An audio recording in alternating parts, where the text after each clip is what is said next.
Bonjour à tous et bienvenue dans ce débat. Nous allons parler aujourd'hui de la vallée de la mort. La vallée de la mort pour les jeunes entreprises, parce que parfois créer une entreprise, eh bien, ça peut être un rêve, mais ça peut aussi virer au cauchemar. Alors pour en parler, nous avons pas mal d'invités et d'invités surtout de marque.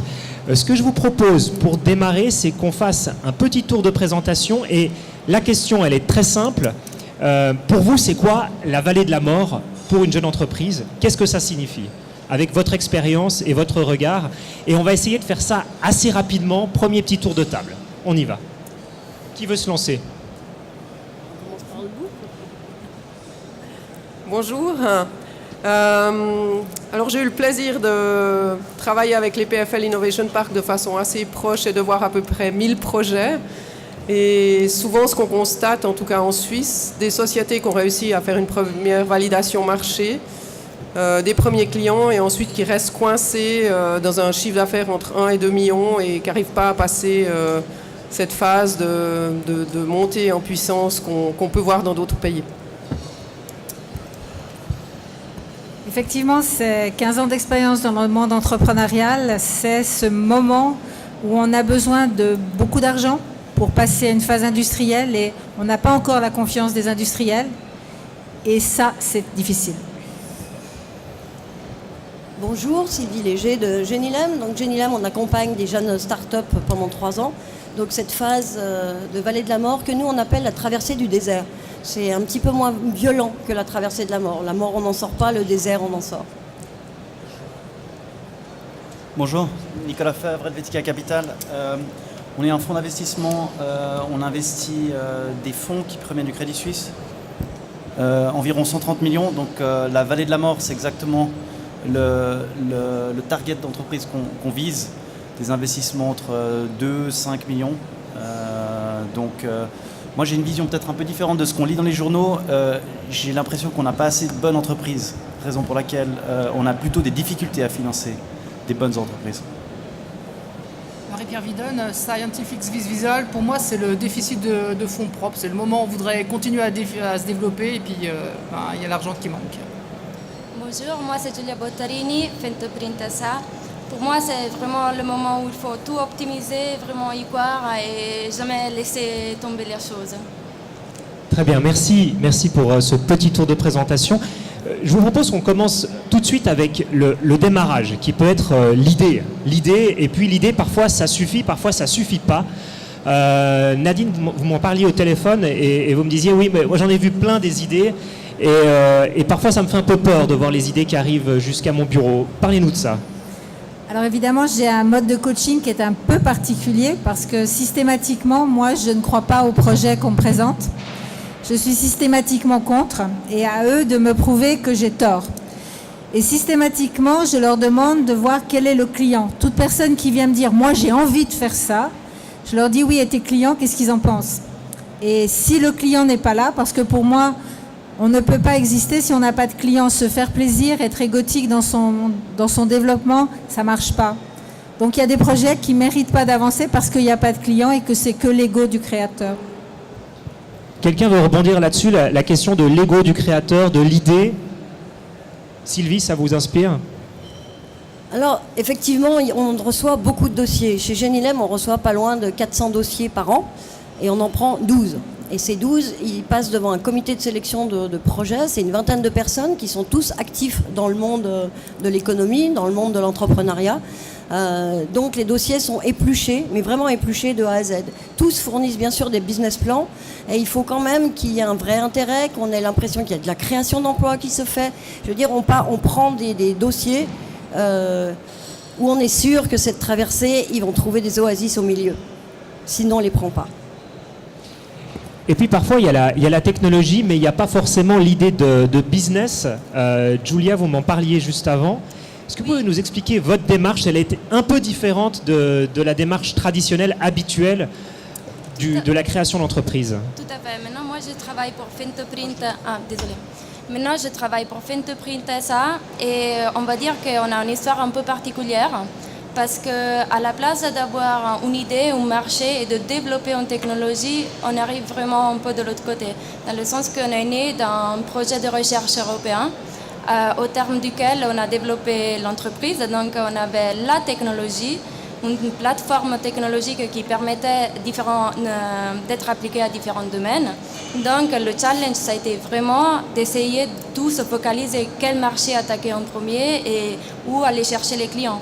Après, il faut dire que grâce à la technologie et grâce aussi au support des différents partenaires qui ont pris partie au projet, on a pu avoir aussi une publicité initiale intéressante, ce qui nous a permis de trouver des clients extrêmement vite. Et c'est ça qui est en fait aussi la force de Fintoprint, une plateforme ouverte à différents marchés, à différents secteurs, mais qui emploie toujours la même machine. Donc c'est ça qui nous a permis d'être un peu différents des chemins que normalement les startups emploient.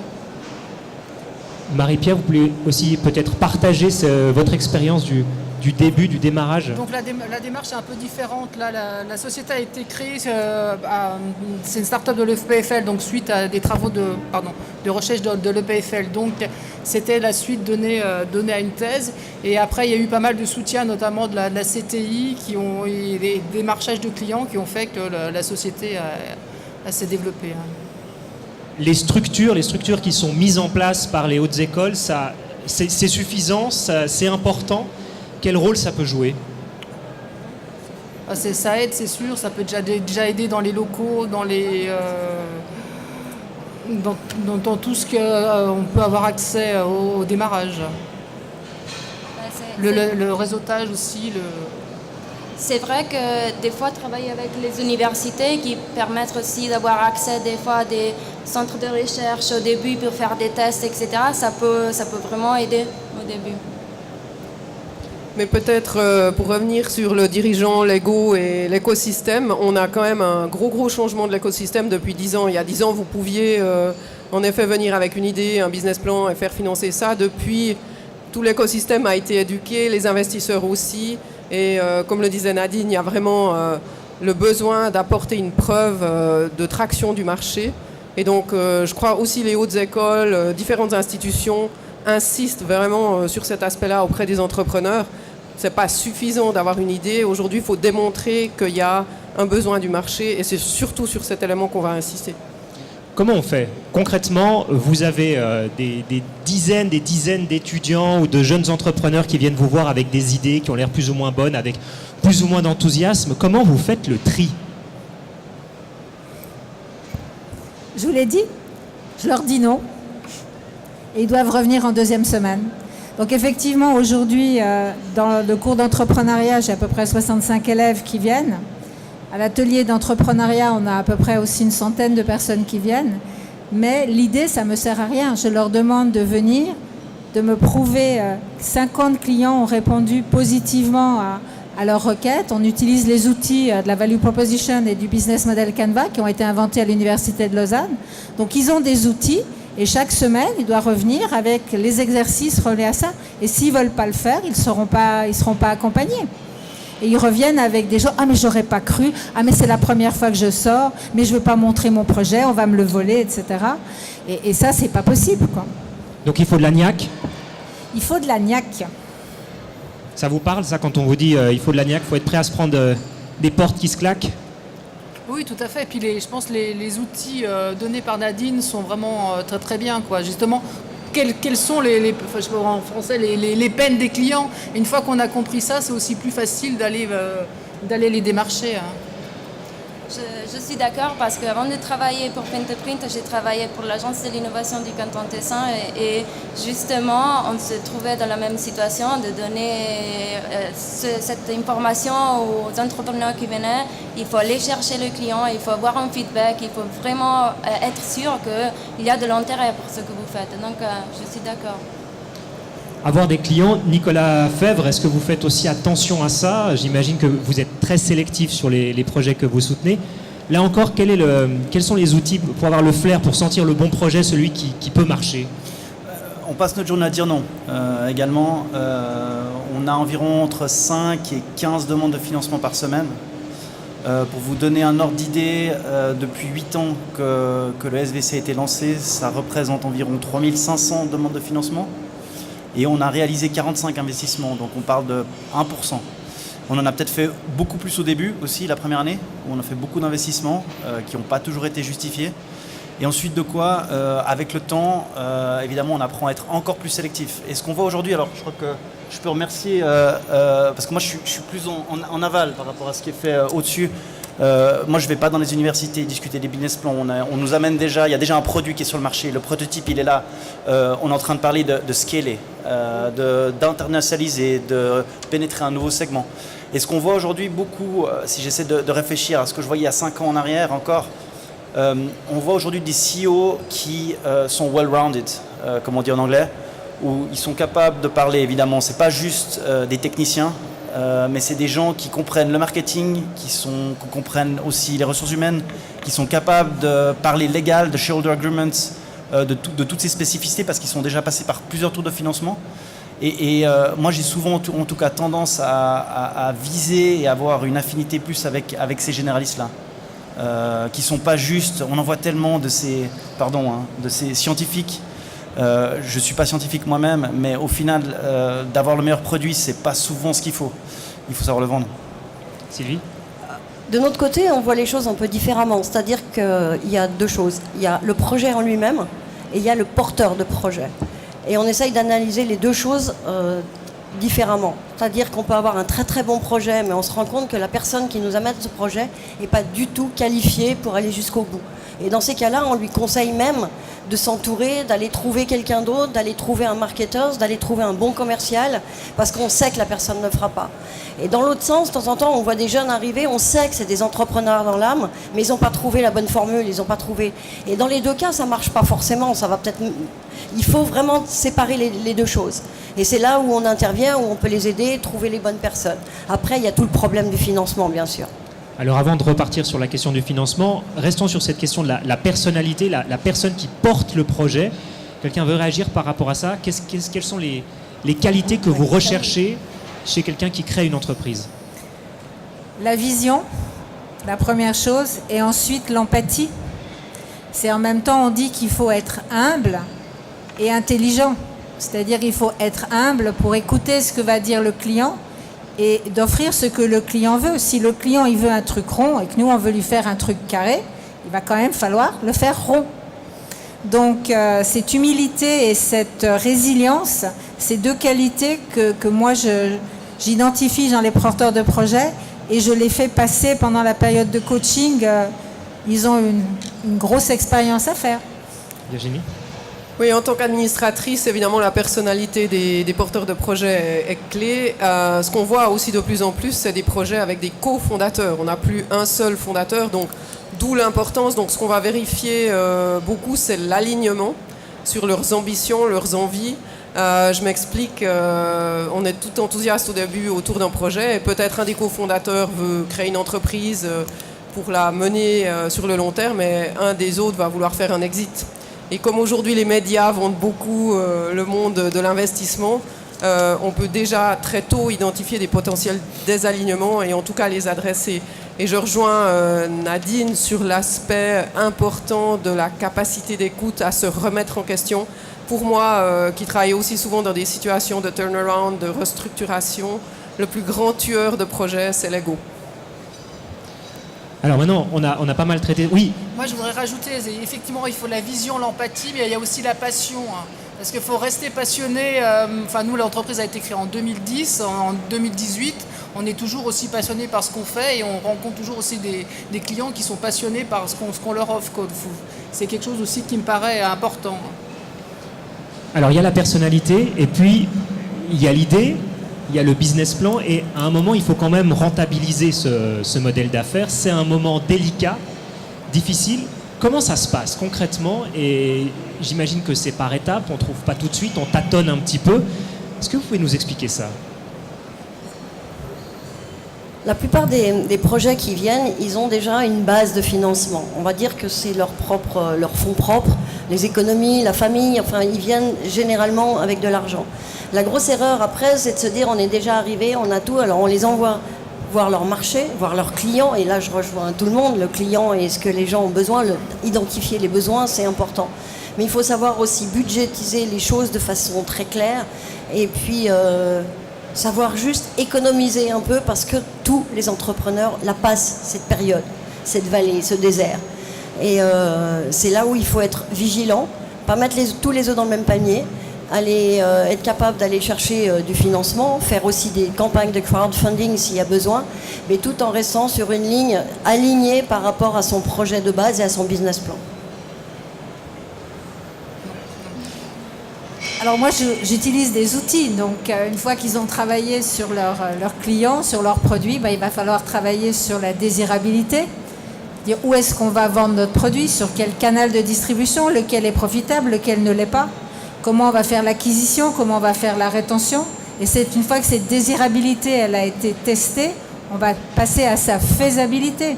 De quoi est-ce que j'ai besoin, qu'est-ce que je sais faire, qu'est-ce que je dois aller chercher à l'extérieur. Et ça va impacter sur mes coûts. Donc ça va transformer ma viabilité. Donc d'un côté, ça va me coûter, ce que ça va me rapporter. Et tant qu'ils n'ont pas fait le tour, ça va aller nulle part. Et si on veut grandir après dans le scale-up, effectivement, on va chercher un nouveau marché. Combien ça va me coûter d'acquérir ce nouveau marché? Combien ça va augmenter mes frais de production, de marketing, etc. Et moi, je leur demande de réfléchir avant d'agir. Et tout prendra 2 fois plus de temps qu'on a prévu. Ça coûtera 2 fois plus qu'on a marché. Et puis, si on a déjà son entreprise, le 25 du mois, comment on fait pour payer ses employés et comment on fait pour récupérer ses factures? Julia, ça vous parle, ça? Ça me parle dans les deux directions. Désolée. Ça me parle dans les deux directions parce qu'en effet, moi j'ai travaillé aussi un petit peu à Swissnex San Francisco. Justement, le slogan c'est Connecting the Dots between Switzerland and North America. Donc l'idée de base c'est vraiment aussi de pouvoir tester et avoir des premiers contacts sur le marché américain quand on est intéressé vraiment à pénétrer ce marché, à faire les premiers tests. Donc essayer de comprendre de ce qu'on a besoin et comment on doit le développer. Ça, c'est une étape vraiment importante parce que c'est clair qu'il faut tout projeter, tout optimiser. Donc, le fait d'avoir des personnes déjà insérées dans une network locale qui peuvent vraiment être la personne de référence pour vous donner les bons contacts, vous donner aussi la possibilité de participer à des événements, donc avoir de la visibilité directement locale, c'est quelque chose que ça va aider énormément. De l'autre côté, si je peux parler aussi de l'expérience de Fintoprint, c'est que on a participé à ce projet, donc déjà on avait des fonds du projet européen. À partir de là, les premières personnes qui ont cru dans ce projet, c'était des fonds locaux du gouvernement de Canton Tessin qui ont permis de lancer vraiment le projet dans le côté industriel. Donc c'est vrai que des fois, même le support public qui attire aussi des investisseurs privés est un moyen vraiment pour déclencher aussi les premiers investissements. Marie-Pierre, quand on disait ça prend 2 fois plus de temps que prévu, ça va être 2 fois plus difficile qu'attendu, c'est quelque chose que vous avez vécu? Oui, parce qu'en fait, le facteur temps pour une start-up et puis pour une industrielle n'est pas le même. Donc, c'est des processus qui sont longs et voilà. C'est décourageant? Non, au contraire. Hein. Je reviens à vous, Nicolas Fèvre, sur ce que vous recherchez quand vous arrivez avec des startups. Maintenant, on a compris qu'elles sont un peu plus matures quand elles arrivent jusqu'à vos services. Qu'est-ce qui fait tilt? Vous avez dit, bon, on refuse énormément de projets, mais de temps en temps, vous en acceptez un. Pourquoi? Ça dépend quel type d'investisseur on est. Je crois qu'on voit deux types d'entrepreneurs. On voit beaucoup d'entrepreneurs qui ont assez peu d'ambition, qui ont peur de la dilution, qui cherchent à lever pas trop d'argent, juste assez. Pourquoi? À juste titre ou à raison. Hein. Ils sont souvent fait remettre à leur place en montrant des business plans avec des hockey sticks qui sont jamais réalisés. Donc, dans un premier temps, on a plutôt investi dans ce type d'entreprise-là. Maintenant, on tend à le faire, mais dans des entreprises qui arrivent proches de l'EBITDA, où là, on a peut-être un meilleur contrôle sur le burn qu'ils ont par rapport à la croissance des ventes. Donc ça, c'est une chose qu'on regarde toujours. Par contre, quand on essaie de venir, selon notre définition, et ça, c'est notre façon de faire, un peu plus early stage, je te parle de série B, donc exactement ce dont vous parlez, cette vallée de la mort. Là, j'aime voir de la scalability, j'aime voir des gens qui réfléchissent comme des Américains. On a investi par exemple dernièrement dans Ava, une entreprise que vous connaissez tous, je pense, Là, ils ont levé 30 millions en très peu de temps, en l'espace de même pas de 4, 5, 6 mois. Et puis le CEO et son équipe ne pensaient pas du tout à la dilution. Ils voulaient juste simplement mettre du marketing plus vite possible, aller pénétrer les États-Unis. Let's make the cake bigger. Et ça, c'est une chose qu'on ne voit pas assez souvent, en tout cas de mon point de vue. J'allais venir en Suisse. Cet état d'esprit, vous le trouvez ou vous le recherchez sans le trouver? On ne le trouve pas assez, mais il existe. Hein. Il y a des entreprises, moi j'ai cité Ava, il y a des entreprises comme par exemple Xeltis dans le domaine médical qui a levé 50 millions l'année dernière, sauf erreur, avec qui évidemment on est en contact. Il y a une entreprise à Lausanne, la MindMaze, qui a levé des montants faramineux. Je n'ai même pas envie de le mentionner ici, c'est malheureusement pas de l'argent suisse. Mais quand on parle à Tej de MindMaze par exemple, on n'a pas l'impression de parler à des Suisses. Bon, il y a des origines étrangères aussi. Virginie? Je crois qu'il faut en effet parler de ce composant culturel parce que pour moi, comme je vous disais, la vallée de la mort, c'est des sociétés qui ont réussi à faire peut-être un premier produit, qui ont les premiers acquéreurs, les early stage adopters, mais après le gros marché, déjà en Suisse, on a un problème, c'est que le marché est limité.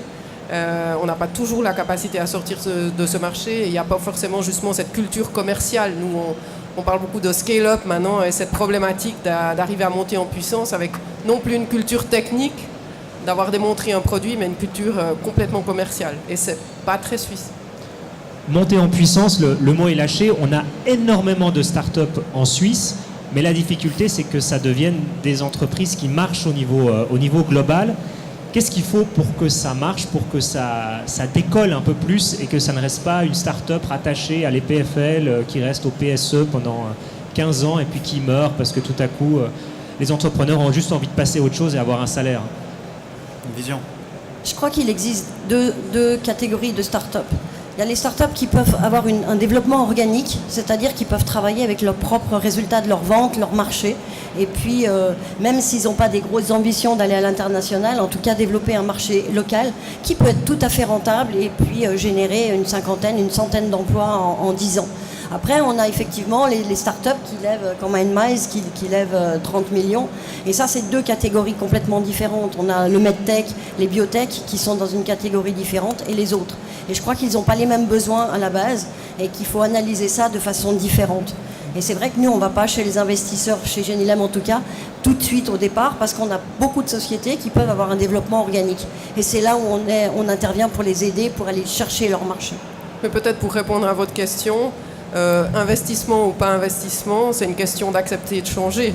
Vous ne pouvez pas gérer une société de 10-20 employés de la même manière. Quand vous commencez à monter en puissance, ça veut dire que vous ne pouvez plus fonctionner de manière artisanale. Et là, parfois, pour moi, le blocage, il est souvent lié à l'entrepreneur ou à l'équipe d'entrepreneurs qui veut fonctionner comme au bon vieux temps de la start-up et qui a de la peine à monter dans les processus. Est-ce que c'est forcément une mauvaise chose? Est-ce que finalement, ça peut être aussi une bonne solution de rester plus petit et de rester avec son équipe de départ? Mais alors, absolument, et c'est pour ça qu'aujourd'hui, la question, c'est pourquoi est-ce que vous êtes devenu un entrepreneur et qu'est-ce que vous voulez faire de votre entreprise? Et je rejoins Sylvie. Le problème, c'est qu'on a tellement vendu ce modèle d'investissement, mais sans offense, mais il n'y a pas tout le monde qui est fait pour devenir MindMaze ou qui est fait pour lever des fonds. Dès l'instant où vous levez des fonds, ça veut dire qu'en effet, vous perdez le contrôle ou une partie du contrôle de votre société. C'est un choix. Mais je crois que les gens qui font ce choix ne sont pas toujours avertis.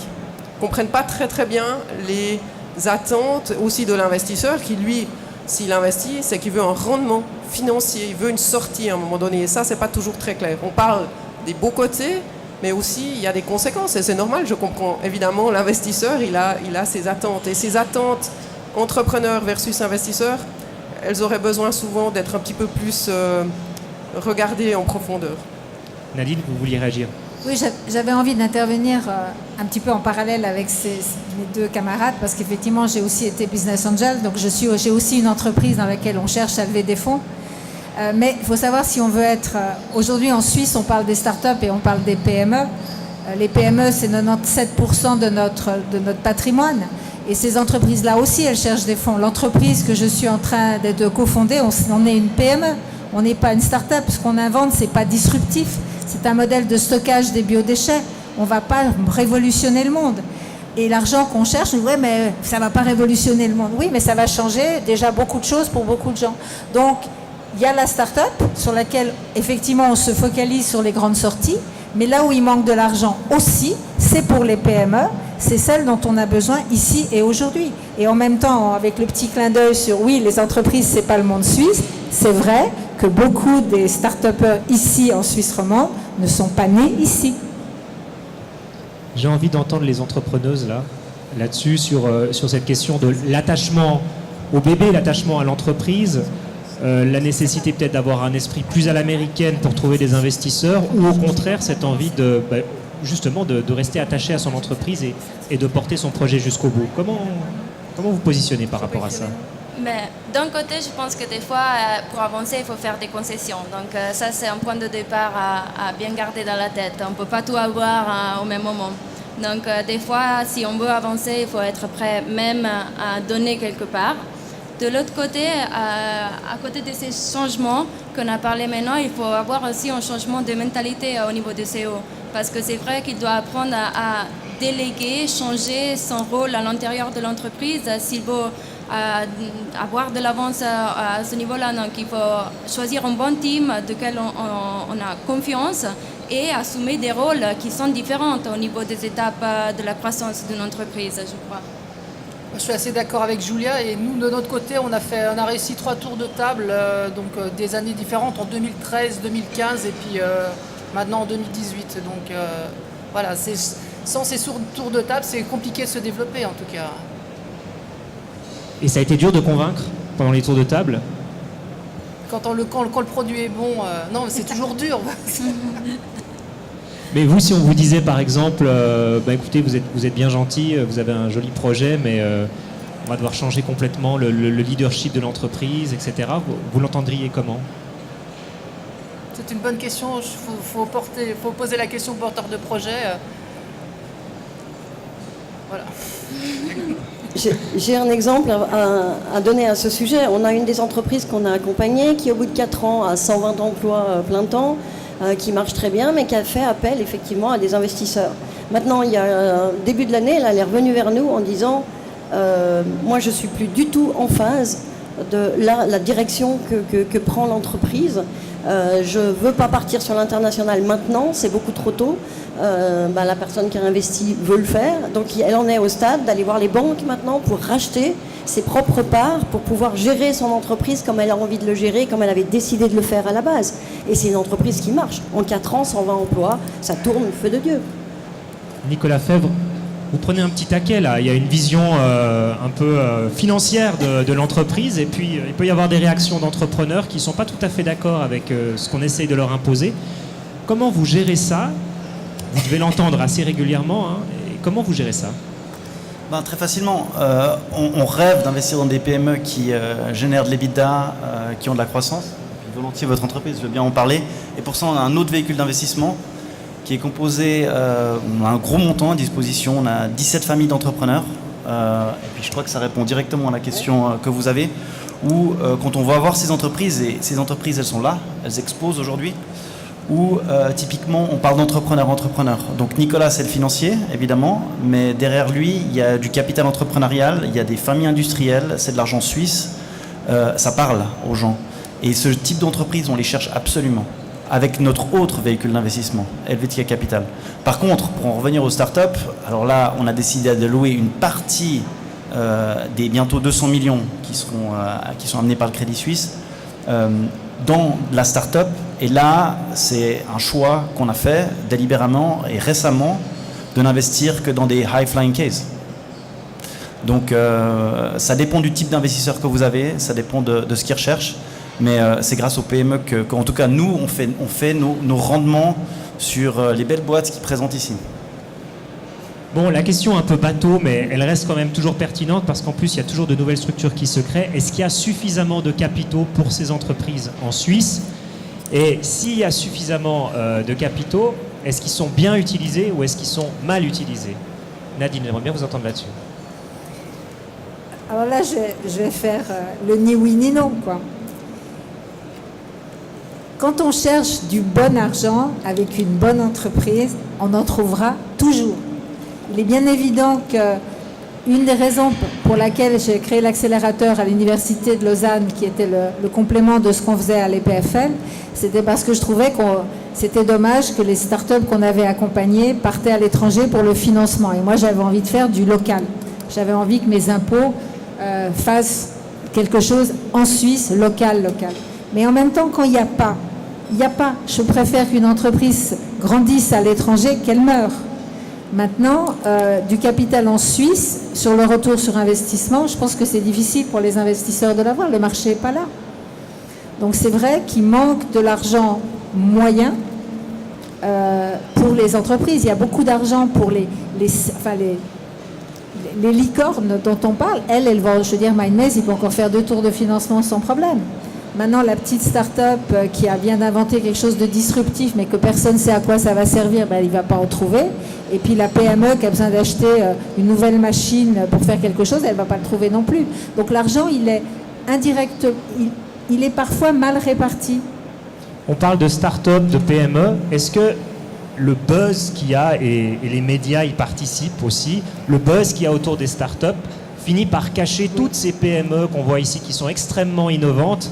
Et est-ce qu'il y a aussi des difficultés de financement de ce côté-là pour reconnaître l'innovation qui se fait sur le terrain dans des PME qui existent parfois depuis 50, depuis 60, même depuis un siècle? Ça, c'est mon combat. Je veux dire, mon combat pour les PME. Moi, je viens d'un monde de PME. On a mis en place le brevet fédéral de gestionnaire de PME. On met en place un tas de choses sur les PME. Donc aujourd'hui, ça, c'est une partie de mon combat sur les PME. Maintenant, les start-up, on en a besoin. C'est le leader, c'est la locomotive. Sans les locomotives, il n'y a pas les wagons derrière. Et puis voilà. Virginie?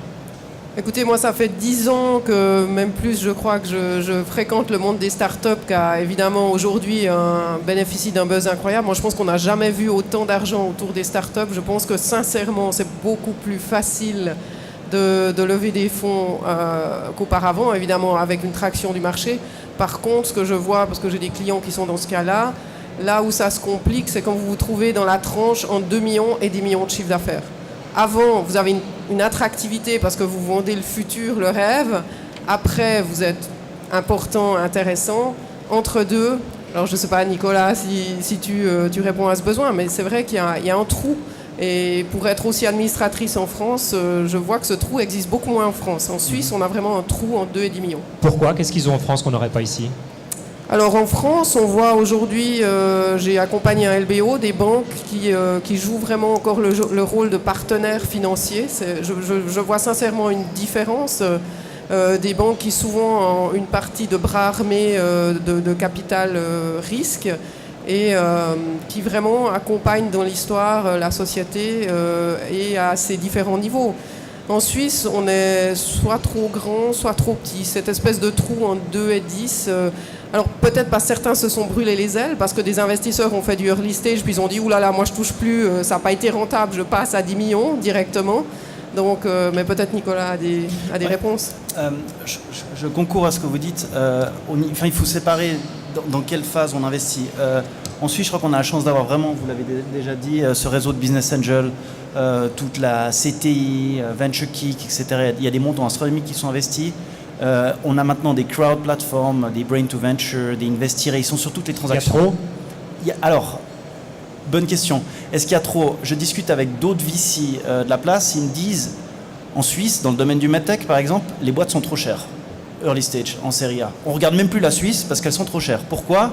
Bon, une des raisons peut être que peut-être l'entreprise est bonne, mais l'autre est qu'il y a beaucoup d'argent, il y a beaucoup de subventions qu'on a en Suisse qu'il n'y a pas. Je ne connais pas bien la France ni ce qui se passe en Allemagne, mais je crois que... moi, je parle tout souvent des startups qui demandent une valorisation de 30, 50 millions de francs en série A, puis ils n'ont rien. Enfin, ils n'ont pas rien, mais ils n'ont pas grand-chose qui justifie ça.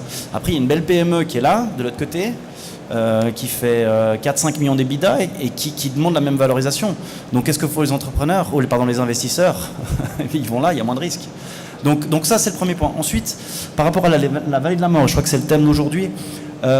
Alors là, je cite des chiffres, mais j'ai lu que la valeur médiane en Suisse augmente de 2,5 millions à 3,5 millions, donc le médian du tour de financement. Et médian, il est important, c'est pas la moyenne, parce qu'évidemment, on a la biotech, où il y a des levées de fonds qui sont beaucoup plus importantes.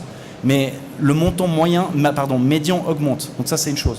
La deuxième, c'est que, en effet, il y a beaucoup d'entreprises, dans le cas de Avac, Celtis, et ces entreprises dont je parlais, ces High Flyers qui lèvent entre 5 et 15, 20 millions, qui vont vraisemblablement chercher de l'argent à l'étranger parce qu'on n'a pas, on n'a qu'un Endeavour Vision, il n'y en a qu'un, Lakestar, il n'y en a qu'un. Nous, on a aussi des moyens qui sont limités.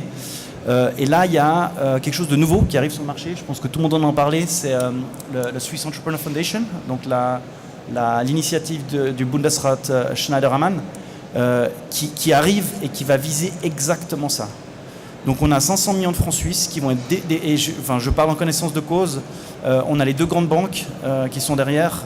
On a la Mobilière qui a également souscrit un bon montant en tant qu'investisseur. On est en train de parler de 4e semestre de cette année, 1er semestre de l'année prochaine, où on parle de créer un fonds de 500 millions de francs suisses. 500 millions de francs suisses qui ressemblera un peu à ce que le Reiter Gründerfonds de Mme Merkel a été fait en Allemagne. Et là, typiquement, tour de financement entre 5 et 20 millions, on commence en série B et on vise ce type de high flyer.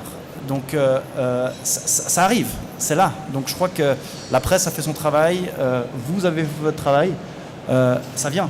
Il y a une deuxième initiative encore que je connais moins, le Swiss Future Fund, sauf erreur, où là on est en train de parler de plutôt l'argent des caisses de pension. On parle toujours de X milliards qui sont sous gestion, qui ne sont pas alloués. Quand même, ils ont le droit d'allouer jusqu'à 5% de leur actif à ce type d'actifs illiquides, qui va également être dans cette zone-là. Donc je crois qu'on est en train d'y répondre. Et puis ensuite, pour parler de la dernière catégorie, après j'arrête, au niveau du financement de croissance et puis du late stage, alors on voit des fonds français qui arrivent, il y a des fonds allemands. Dans le domaine du buyout, il y a une compétition qui est importante. Moi, je le vois sur toutes les transactions, on est en train de payer des multiples complètement fous. Il y a trop d'argent sur le marché. Donc, de dire que le financement manque, moi, j'ai plus l'impression qu'on est en train de payer des prix stratosphériques dans les entreprises dans lesquelles on investit parce qu'il y a trop de demandes d'investissement.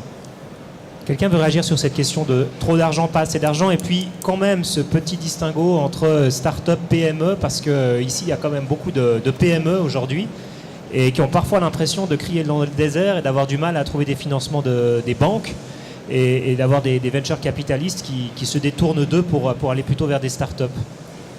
Alors je pense qu'on revient sur la définition de qui et quoi. Et il est clair que on parle des business angels. Les business angels, ils vont mettre entre 50 000 100 000 francs. Je veux dire, c'est vraiment la première chose. Le VC, qu'est-ce qu'il fait ? Il place l'argent des autres.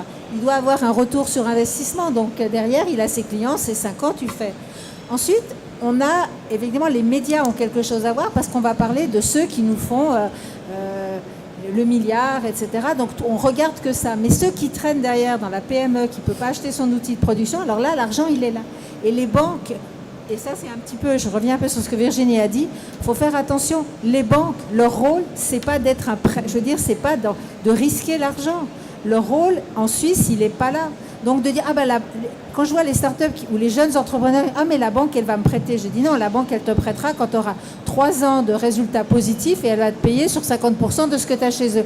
Ah bon, je croyais que la banque, c'était pour prêter de l'argent. Donc les gens ne comprennent pas quel est le rôle des banques. Et là où l'argent manque, c'est pour les PME dans leur phase d'industrialisation. Ça manque. L'argent pour les super startups qui vont faire un truc génialissime, là, il y en a trop. Et elles sont surévaluées parce que ça joue là-dessus. Sylvie ? Alors c'est exactement ce que je voulais dire. C'est-à-dire que pour les big startups, on appelle ça toutes des startups, mais je crois qu'il y a une vraie... On confond franchement les startups et puis les petites boîtes. En fait, je n'ose plus appeler ça des startups, simplement des entreprises en démarrage qui essayent de faire quelque chose, qui ont des produits, qui ont quelque chose de nouveau, mais qui ne peuvent pas s'adresser à des business angels parce qu'il n'y aura pas un retour sur investissement suffisant. Et ce n'est pas ce qu'ils veulent. Ils ne veulent pas forcément faire un exit. Il y a des gens qui viennent chez nous, c'est le projet de leur vie, ils veulent en vivre, ils veulent grandir, ils veulent créer des emplois, ils veulent travailler dans l'économie genevoise ou vaudoise ou suisse romande, mais l'international où c'est pas des medtech, on ne produit pas des médicaments, on ne va pas faire des choses grandioses. Et ces gens-là sont souvent restés dans l'oubli. Et c'est eux qui traversent ce désert, cette vallée de la mort, parce que l'argent, là, il n'est pas là. Et les banques, effectivement, ne prêtent pas, parce qu'il y a du risque, et il ne faut pas le nier, il y en a, c'est clair.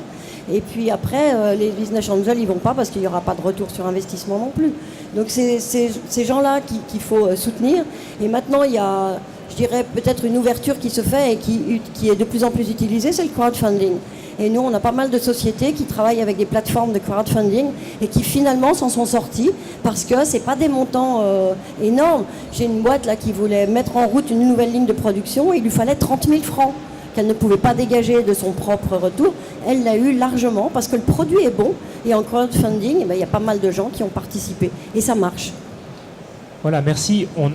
On arrive peut-être au moment d'ouvrir la discussion avec les personnes qui sont dans la salle. On a parlé de pas mal de pistes de solutions, hein, l'initiative de Schneider-Hammann, le crowdfunding qui est une nouvelle piste aussi, peut-être qui peut être explorée par les PME.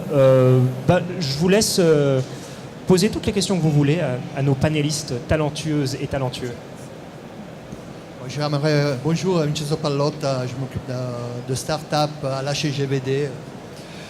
Je vais rebondir sur la dernière intervention de Mme Léger.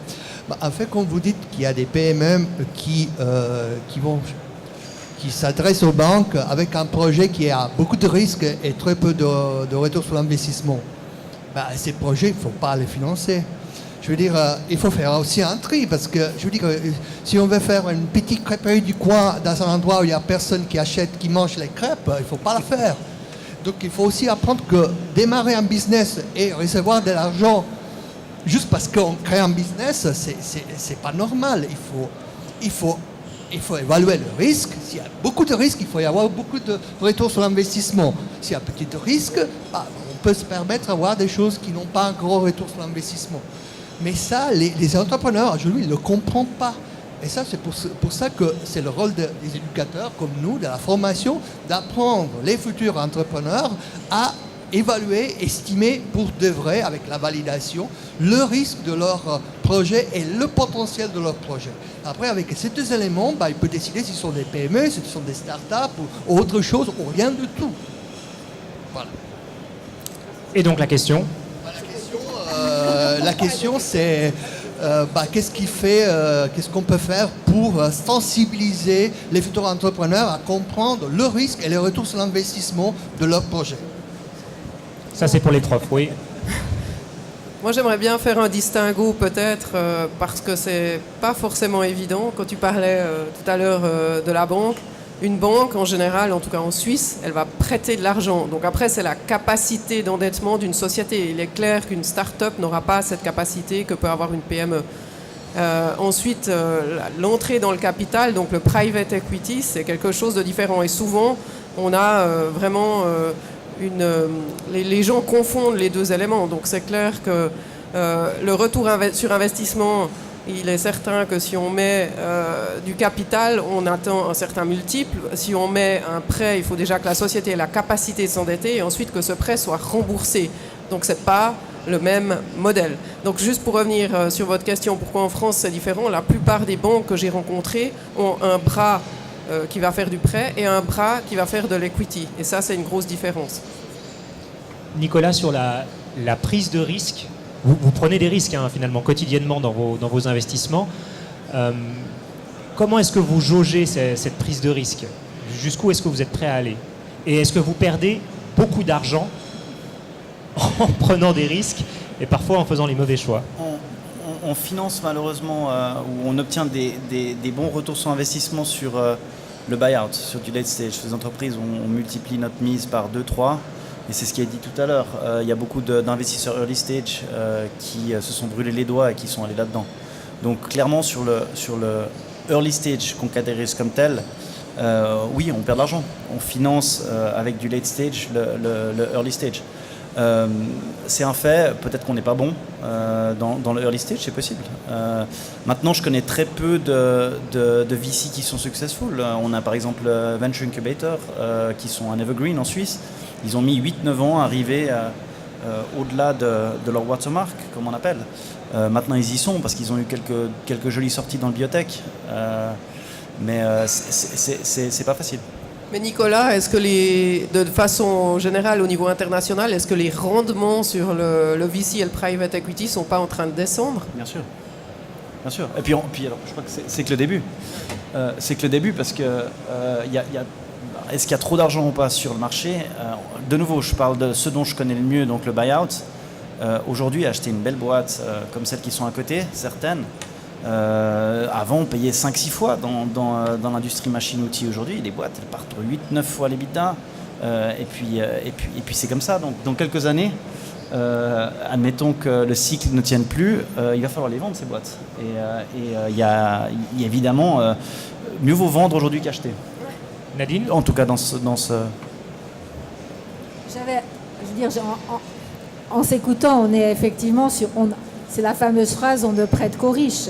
Je veux dire, on va prêter parce qu'on pense qu'on va faire un retour sur investissement. Maintenant, il y a des entreprises dans lesquelles on se dit « mais attends, elles sont au bord de la faillite. Si je leur donne quelque chose, ça ne va rien faire ». Et puis, moi, je travaille aussi avec les pays émergents. Je travaille sur certains pays et on était là. Oui, alors j'ai besoin d'1 million. J'ai dit oui, mais c'est quoi, pour quel pourcentage? Ah ben je sais pas, mais tu me donnes 1 million. Donc le fait, c'est qu'il y a aussi en Suisse des gens qui confondent le don et l'investissement. Et le fait, c'est que dans le monde de la start-up, enfin que je fréquente depuis 2004 avec Venture Lab, on a beaucoup donné. On n'a pas beaucoup investi. Et certains confondent encore les deux étapes. Est-ce qu'il y a d'autres questions dans la salle? Oui. Bonjour, François Courvoisier de la Haute École Arc Gestion à Neuchâtel. Avec ma collègue ici présente, on travaille sur un projet de recherche pour la HESSO qui se base surtout sur l'analyse des compétences marketing dynamiques et les ressources dont disposent les entrepreneurs. Et puis, les premiers résultats de l'étude qualitative montrent que c'est souvent un manque d'information, notamment de business intelligence ou de veille, qui est un peu ce qui manque dans les jeunes entreprises ou dans les PME. À votre avis et selon votre expérience, quelles sont ces compétences et les outils de veille que pourraient ou devraient utiliser des PME ou des jeunes entreprises? Déjà d'accepter qu'il y a de la concurrence sur ce qu'ils font. Alors je rebondis la même chose, c'est d'abord qu'ils aient le temps. Je pense que les entrepreneurs que je fréquente, ils n'ont juste pas le temps de réfléchir. C'est tout. Et puis je reviens sur ce que dit Virginie. Moi, j'ai pas de concurrent. Je dis, ah bon? Ben non, on est les seuls à faire des petits pois bleus et verts. Je dis oui, mais il y a des tas de gens qui font autre chose. Donc ils ne comprennent pas que la concurrence, c'est répondre aux mêmes besoins autrement. Marie-Pierre? Tout à fait. En fait, on a eu un financement européen, un SMI instrument, justement. Ça nous permet de faire une étude de marché et faire de la veille et puis pouvoir anticiper l'avenir, quoi. Et au quotidien, c'est difficile, vous le confirmez? Pardon? Au quotidien, c'est difficile, vous confirmez que c'est difficile de faire ce travail de veille? Non. Non. Parce qu'il nous dit que c'est difficile. Oui, il me dit que c'est difficile. Après, il faut avoir les compétences pour faire de la veille aussi. On dit que tout le monde fait de la veille, mais c'est pas vrai. Pour moi, il faut avoir l'aptitude de faire de la veille. Il faut savoir ce que c'est de la veille. Il faut savoir comment le chercher, etc. Quoi. Ça suffit pas de taper des mots sur Google, quoi. Il y a peut-être aussi une méthodologie à avoir et voilà, ça s'apprend. C'est justement ce genre de choses que chez Genilem ou des institutions comme les nôtres, c'est ce qu'on essaye de favoriser, en tout cas de mettre le point sur ce genre de choses, que la veille est importante, que la concurrence est importante et qu'il faut aller les chercher. Et c'est pas mal de choses qui, quand les entreprises viennent chez nous, c'est quelque chose qui est complètement occulté en général. Et c'est nos rôles en tant que soutien à l'entrepreneuriat de mettre le point vraiment sur ça et puis de les encourager à aller faire de la veille. Alors nous, notre rôle, c'est pas de le faire à leur place, on n'est pas des consultants, on n'est pas payés pour faire ça, mais c'est en tout cas de les emmener là où il faut aller et puis d'expliquer que ça, c'est un rôle hyper important, que ça fait partie de l'entrepreneuriat, ça fait partie du début de la démarche d'une entreprise, de savoir qui est sa concurrence, où on va, comment on fait et avec quels outils, et puis trouver les bons outils pour le faire. Mais moi, je suis d'accord, mais c'est vraiment à la base, quand on lance quelque chose, il faut le placer quelque part. Donc, il faut savoir où on le place, qui sont les concurrents. Donc, c'est quelque chose que c'est vrai aussi que c'est difficile d'aller chercher des fonds en deuxième place si on n'a pas des idées claires. Donc, ça, c'est vraiment la vision que chaque entrepreneur doit avoir, parce que sinon, c'est comme marcher avec les yeux fermés. Oui, on a une technologie, mais on ne sait pas où on la place. D'accord, on a un peu d'argent, mais non, mais il faut vraiment avoir une vision. Ces points qu'on a discutés maintenant, ce sont vraiment à la base, je pense, pour pouvoir réussir à faire quelque chose. D'autres questions?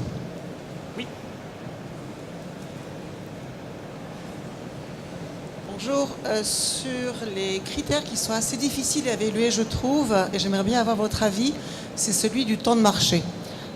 Parce qu'un produit ou un service, c'est les bonnes personnes au bon endroit au bon moment. Et ce bon moment, ce temps de marché, de mon point de vue, mais j'aimerais bien vous entendre sur le sujet, est quelque chose qui est particulièrement difficile à évaluer et qui peut faire soit tomber, soit au contraire faire accélérer ou faire permettre à un projet ou à une entreprise de vraiment sortir du lot, indépendamment de la qualité objective du produit ou du service fourni. Sylvie, je vous voyais hocher la tête. Alors ça, c'est une analyse qu'on a tout le temps. Je dirais presque 100% des entreprises qui rentrent chez nous, on les renvoie faire des études de marché. En général, leur étude de marché a été validée par un entourage très très proche. Et puis ça s'arrête là. On a 3 clients, oui, mon produit il plaît, on a le copain, la famille, les voisins, etc. Donc ça, c'est vraiment des phases. On passe des fois presque une année avec une boîte à les renvoyer sur le marché. Nous, on travaille aussi avec des mentors, je dirais. C'est-à-dire qu'on utilise nos parrains ou on utilise des anciennes entreprises qui ont été accompagnées par Genilem et on les met ensemble et on leur demande de travailler quand ils sont dans le même secteur d'activité et de travailler avec eux pour faire des analyses de marché qui sont dignes de ce nom et qui puissent donner des retours qui soient suffisamment satisfaisants pour ensuite évaluer la courbe d'ensuite. Mais oui, on passe beaucoup de temps là-dessus. Nadine? Sur le temps de marché, effectivement, on s'aperçoit, on a cette courbe d'adoption. Ça dépend à quel moment le produit, est-ce qu'il est disruptif ou est-ce qu'il n'est pas. C'est clair qu'on a des courbes d'adoption sur les produits nouveaux, l'étude de marché ne va pas donner de résultat parce que le produit n'existe pas. Donc, comment est-ce qu'on va réagir à un produit qui n'existe pas? Donc, selon la disruption du produit sur la courbe d'adoption, early adopter, etc., moi, je les rends attentifs à ça. Est-ce que le produit qu'ils vont développer, est-ce que ce sera des early adopters ou ce sera des gens... parce que moi, j'achète jamais la version 1.0 d'un truc. Moi, je suis un consommateur hyper tranquille. Mon téléphone, j'ai le même depuis 10 ans. Donc, il y a des gens sur lesquels... C'est pas vrai, hein, Nadine. 8. Le fait, c'est que moi, je suis pas ça. Par contre, je suis une early adopter dans d'autres choses. La technologie m'intéresse quand elle apporte quelque chose à mon quotidien. Maintenant, le téléphone, qu'il soit plus grand, plus petit, ça m'est égal. Et donc, moi, je leur demande, ton produit, il s'adresse à quel type d'adopteur? Et là, ton temps de marché, tu vas le voir. Et parfois, eux, ils ne savent même pas. Mais cette phase où je suis sur la courbe de l'adoption, c'est fondamental. Sylvie? J'ai un exemple très concret à vous donner. On a une entreprise qui est venue nous voir il y a 2 ans et demi maintenant, qui a développé des tapis connectés. C'est-à-dire qu'il y a des senseurs, quand vous marchez dessus, ça peut vous permettre de savoir, ça s'appelle Technis, voilà, mais il n'y a rien à cacher, de façon à savoir si vous allez à droite, à gauche, en avant, etc. Il se trouve que c'est un groupe de jeunes qui sont venus nous voir, qui étaient tous des tennismen, et qui avaient décidé de développer ces tapis, les mettre sous les surfaces de tennis pour faire de l'arbitrage, pour faire de l'entraînement, etc. Et puis, le marché du tennis, il est relativement étroit. Il n'y a pas beaucoup de gens qui sont prêts maintenant à renlever leur surface de sol pour mettre un tapis dessous. C'est un gros investissement. Puis, en allant chercher le marché, en allant essayer de chercher des applicatifs, maintenant, ils sont totalement en dehors du marché du tennis. En fait, ce qui les intéresse, c'est des Palexpo, c'est des grandes surfaces, c'est des centres commerciaux qui vont permettre, avec ces tapis, de savoir où vont les gens, combien... Moi, je m'en suis servi pour notre salon l'année dernière au Carrefour des Créateurs pour savoir combien de personnes étaient rentrées dans les salles de conférences, puisque c'était des conférences gratuites comme aujourd'hui.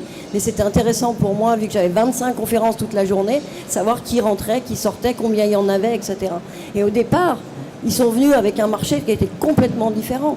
Et on a mis presque une année, pas tout à fait, 8 mois, pour trouver d'autres marchés. Et maintenant, ça décolle vraiment. Et maintenant, ils sont en train d'aller chercher des fonds parce qu'ils savent à qui ils vont s'adresser. Parce que c'est le Google du brick and mortar, comme on dit. C'est ça.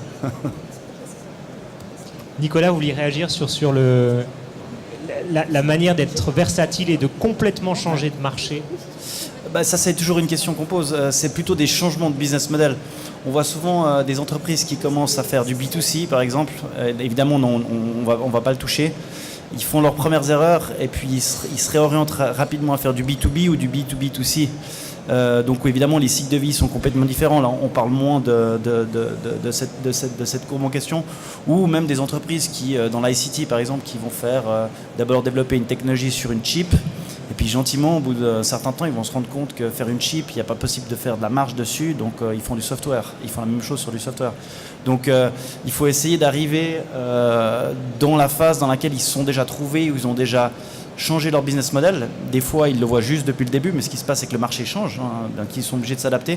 Et puis, c'est aussi important de voir à quel point ils sont capables à nouveau de flipper le business model si nécessaire, de voir qu'est-ce qu'il y a encore dans la plateforme de technologie qui est derrière, parce qu'il faut continuer à innover en permanence. Et puis en fonction de ça, évidemment, on a des discussions qui peuvent être intéressantes. Oui. Oui, moi je voudrais juste dire que nous, on est nés en décembre 2013 et je pense qu'on a 5 versions de nos machines, juste pour dire qu'on a changé vraiment beaucoup. On a changé de business model aussi. Donc, c'est vrai que des fois, il faut vraiment être prêt à changer l'idée qu'on avait dès le départ parce que il n'y a pas une accordance avec le marché ou le client. Donc, des fois, il faut être capable à changer et apporter ces modifications. Oui, le marché de départ, en fait, c'est le contrôle de la qualité du saphir. Et en fait, il y a une étude de marché a montré qu'on avait du fort potentiel de développement dans le contrôle qualité, par exemple, du carbure du silicium. Donc, c'est aussi écouter ce que le marché nous dit, quoi. D'autres questions? Non. Alors moi, j'ai eu une dernière question pour vous et on va finir par ça, en guise de conclusion. On a parlé de la vallée de la mort. Alors, il y a des entrepreneurs ou des entreprises qui peuvent se retrouver au milieu de cette vallée de la mort ou de ce désert. Si vous deviez donner un conseil pour trouver de l'eau au milieu de la vallée de la mort, quel serait-il?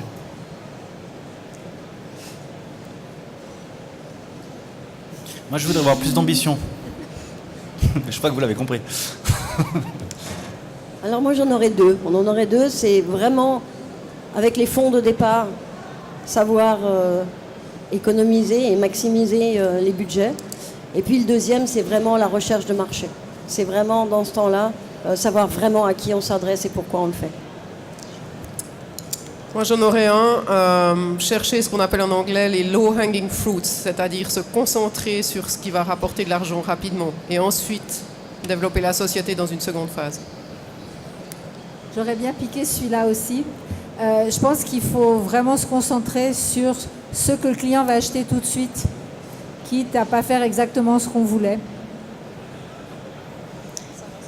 Moi, je trouve qu'il faut être optimisé, comme ils ont déjà dit, mais il faut être aussi créatif parce que c'est vrai que maintenant, il y a aussi d'autres moyens pour trouver les premières sommes d'argent pour avancer et après, effectivement, se présenter à des investisseurs plus importants. Donc, des fois, il faut être créatif et y croire. Ouais, moi, faut se focaliser sur l'idée de départ et puis vraiment être ouvert et regarder ailleurs s'il n'y a pas d'autres marchés qui offrent des opportunités. Très bien, merci à toutes nos intervenantes et notre intervenante d'avoir participé à ce débat. J'espère que ça vous a plu. Il y a un autre débat, je crois, à 15h30 qui suit. Voilà, merci beaucoup.